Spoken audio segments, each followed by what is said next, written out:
കഴിഞ്ഞ പൊതു തെരഞ്ഞെടുപ്പിൽ കോട്ടയത്ത് മത്സരിക്കാൻ പി.ജെ. ജോസഫ് ആഗ്രഹം പ്രകടിപ്പിച്ചത് പാർട്ടിയിൽ പ്രശ്നമുണ്ടാക്കുക എന്ന ഗൂഢലക്ഷ്യത്തോടെ ആണെന്ന് തോമസ് ചാഴിക്കാടൻ എം.പി. പറയുന്നു. ഇപ്പോൾ യു.ഡി.എഫിലുള്ള പി.ജെ. ജോസഫിന് മത്സരിക്കാൻ തടസ്സമില്ല.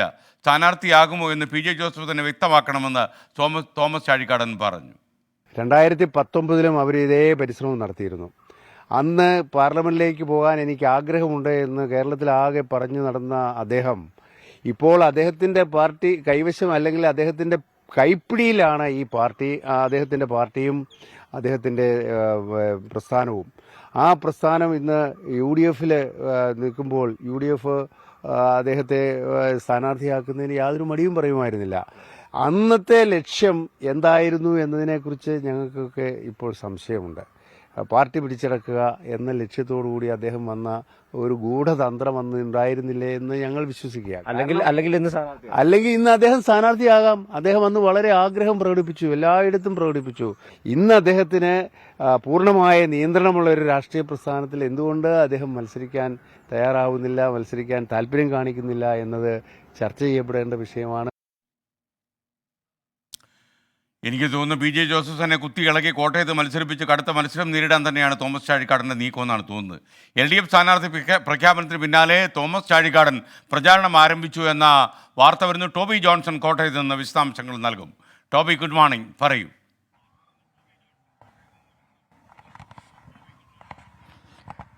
Good morning SK. എന്തായാലും പ്രചരണ പരിപാടികളിലേക്ക് തോമസ് ചാഴിക്കാടൻ കടന്നിരിക്കുന്നു. രാവിലെ തന്നെ പ്രധാനപ്പെട്ട ആളുകളെ നേരിട്ട് കാണാനുള്ള തീരുമാനത്തിലേക്കാണ് അദ്ദേഹം എത്തിയിരിക്കുന്നത്.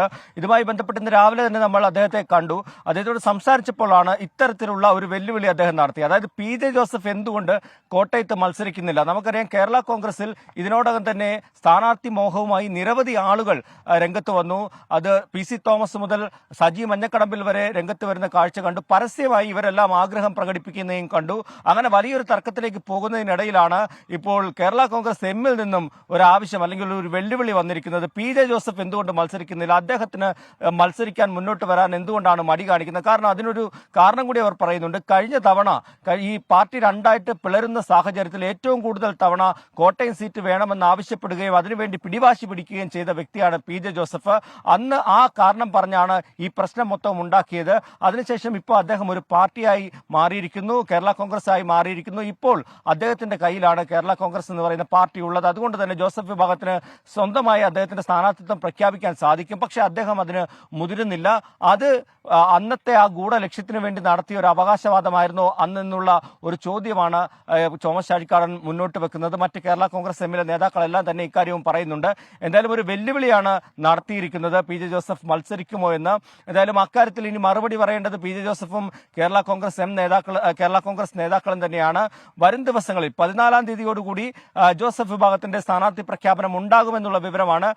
ഈ യു.ഡി.എഫിൽ സീറ്റ് സംബന്ധിച്ച് ആദ്യം ധാരണയായെന്ന് പറഞ്ഞിരുന്നുവെങ്കിലും പിന്നീട് ഈ സീറ്റ് കോൺഗ്രസ് തന്നെ ഏറ്റെടുത്തേക്കും എന്നുള്ള സൂചനകളും ചില തർക്കങ്ങളും ഒക്കെ വിവാദങ്ങളും ഒക്കെ ഉണ്ടായിരുന്നു. അതുകൊണ്ട് തന്നെ യു.ഡി.എഫിൽ സീറ്റ് കേരള കോൺഗ്രസിന് ലഭിച്ചാൽ അതിനുശേഷം മാത്രമേ സ്ഥാനാർത്ഥി പ്രഖ്യാപനം ഉണ്ടാവുകയുള്ളൂ. എന്തായാലും വലിയ ചർച്ചകളിലേക്ക് യു.ഡി.എഫിന്റെ ഈ സ്ഥാനാർത്ഥി പ്രഖ്യാപനം, കോട്ടയത്തെ സ്ഥാനാർത്ഥി പ്രഖ്യാപനം പോകുമെന്ന കാര്യത്തിൽ ഉറപ്പാണ്.